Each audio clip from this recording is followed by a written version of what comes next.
Cheso hueve kensho, güey. Sí, es una frase realmente muy, muy utilizada Sí, y tiene su variante. Sí.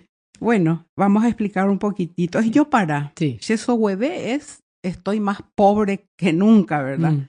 Entonces, kencho es la palabra realmente, pero nosotros decimos kensho porque guaranizamos ese sho, así como shipa, ¿verdad? Entonces, kensho son las personas llamadas Fulgencio, o sea, deriva de Fulgencio. Entiendo. Kensho es una forma cariñosa de llamarlos. Ah. Entonces, acá la cosa nomás es, no hay una explicación lógica Sí.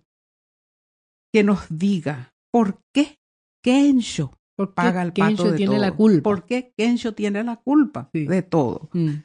Porque todas las expresiones son así. Todas son muy poco felices realmente. Iba y ve Kensho, güey. Es más feo que Kensho.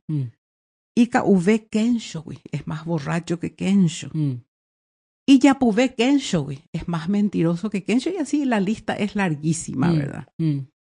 Y bueno, ese es el uso que se le da a Kensho.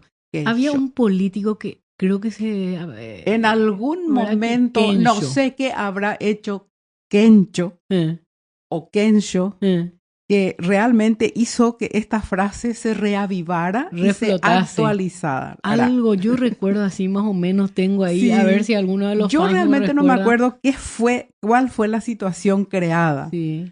Pero fue muy comentado, eso sí, estoy segura de que... Algún seguidor se va a acordar. Totalmente, a ver si nos hace acordar y entonces vemos qué tuvo que ver Kensho. ¿Qué hizo Kensho?